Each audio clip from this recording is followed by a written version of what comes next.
കത്രികപ്പൂട്ടിൽ ഇരയെ കുടുക്കി വീർത്തു നിൽക്കുന്ന വിഷസഞ്ചിയുള്ള വാലഗ്രം വളച്ച് കുനിച്ചു കുത്തി മയക്കി കൊന്നു തിന്നുന്ന വികൃതരൂപിയായ തേളിനെ പേടിയില്ലാത്തവർ കുറവാണ്. തേള് കുത്തിയ പോലെ എന്ന പ്രയോഗം കേട്ടിട്ടുള്ളവർ അതിന്റെ വേദനയോർത്ത് തേളിനെ അധികം താലോലിക്കാൻ പോവാറില്ല.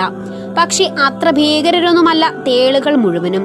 ലോകത്തെങ്ങുമായി 2000-ലധികം ഇനം തേളുകളുണ്ടെങ്കിലും ഇന്ത്യയിൽ 120-നടുത്ത് ഇനങ്ങളാണ് ഇതുവരെയായി കണ്ടെത്തിയിട്ടുള്ളത്.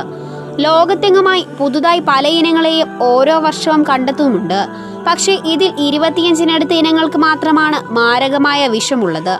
വിഷശക്തി കൂടുതലുള്ള തേളുകൾ മരുഭൂമി പ്രദേശങ്ങളിലാണ് കൂടുതലായുള്ളത്.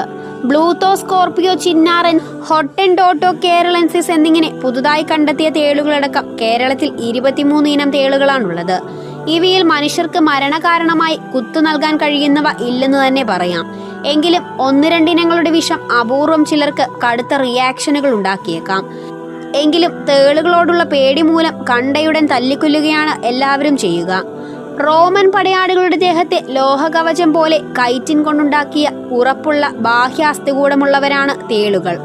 45 കോടി വർഷങ്ങൾക്ക് മുൻപ് കടലിൽ നിന്ന് കരയ്ക്ക് കയറിയവരാണ് തേളുകളുടെ പൂർവികർ. മനുഷ്യപൂർവികർക്ക് പഴക്കം വെറും 2 ലക്ഷം വർഷം മാത്രമാണെന്ന് ഓർക്കണം. ഇത്രയും കൊല്ലം കഴിഞ്ഞിട്ടും അന്നത്തെ ശരീരരൂപത്തിൽ വലിയ മാറ്റമൊന്നും ഇവർക്ക് വന്നിട്ടില്ല എന്ന് ഫോസിൽ പഠനങ്ങൾ തെളിയിക്കുന്നുണ്ട്. ജീവിക്കുന്ന ഫോസിൽ എന്നുകൂടി തേളുകളെ വിളിക്കാറുണ്ട്.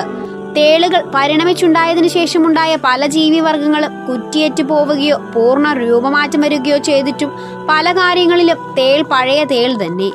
ഇവരുടെ രൂപഘടന ഏത് സാഹചര്യവും അതിജീവിക്കുവാൻ പറ്റുന്ന വിധത്തിലുള്ള ഒന്നാണ്. മനുഷ്യർക്ക് നിമിഷനേരം കൊണ്ട് മരണകാരണമാകുന്നത്ര അളവ് റേഡിയോ വികിരണം പോലും തേളുകൾക്ക് ഏശില്ല. 16 ഖണ്ഡങ്ങൾ ചേർന്നതാണ് കൈറ്റിൻ കൊണ്ട് പണിത ശരീരം. തലയും ഉരസും ഒന്നിച്ചു ചേർന്ന് വേർതിരിക്കാൻ കഴിയാത്ത വിധത്തിലാണ്. ഉദരഭാഗം പിന്നിലോട്ട് വരുമ്പോൾ വലിപ്പം കുറഞ്ഞ് നീണ്ട വാല് പോലെ തോന്നിക്കും. അതിന്റെ അഗ്രത്തിലാണ് തേളിന്റെ വജ്രായുധമായ മുള്ളും വിഷസഞ്ചിയും ഉള്ളത്. മുന്നിലെ ഇറുക്കുകൈകൾ കൂടാതെ കരുത്തുള്ള 4 ജോഡി കാലുകളുണ്ട്. സ്പീഷീസുകൾ അനുസരിച്ച് നിറവ്യത്യാസമുണ്ടാകും. നീലിമ തിളങ്ങുന്ന കട്ടക്കറുപ്പ് മുതൽ മഞ്ഞ നിറം വരെയുള്ള തേളുകളുണ്ട്. വലിപ്പത്തിലും ഈ വ്യത്യാസമുണ്ടാകും. തലയുടെ മുൻഭാഗത്ത് 2 കണ്ണുകൾ എല്ലാ ഇനങ്ങൾക്കും പൊതുവെ ഉണ്ടാകും. കൂടാതെ 2 ഭാഗത്തുമായി 3 മുതൽ 5 ജോഡി കണ്ണുകൾ കൂടി വേറെയും ഉണ്ടാകും. തനിച്ച് ചുറ്റുമുള്ളവയൊക്കെ തലതിരിക്കാതെ കാണാമെന്നർത്ഥം.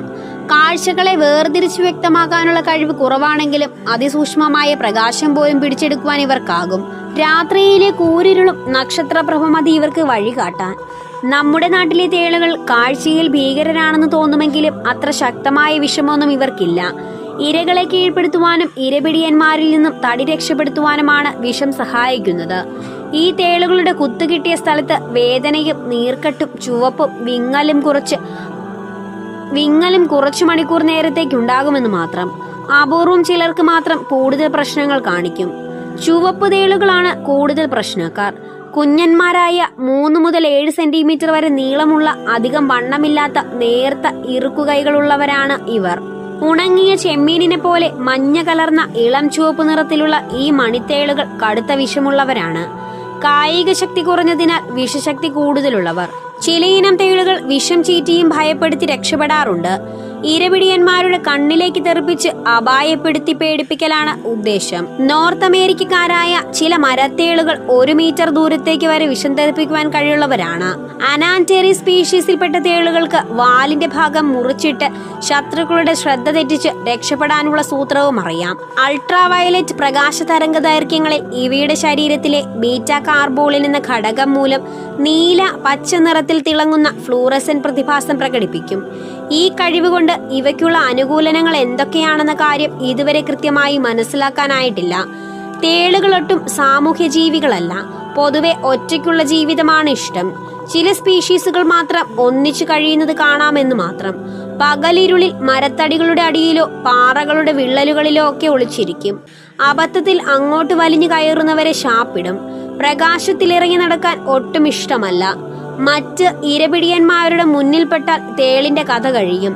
ലിസാർഡുകളുടെയും പാമ്പുകളും തവളകളും പക്ഷികളും കീരികളും പലയിനം സസ്തനികളുമൊക്കെ ഇവരെ തിന്നും. പുൽച്ചാടികൾ, ചീവീടുകൾ, ചീതൽ, വണ്ടുകൾ എന്നിവയൊക്കെയാണ് തേളുകളുടെ ഭക്ഷണം.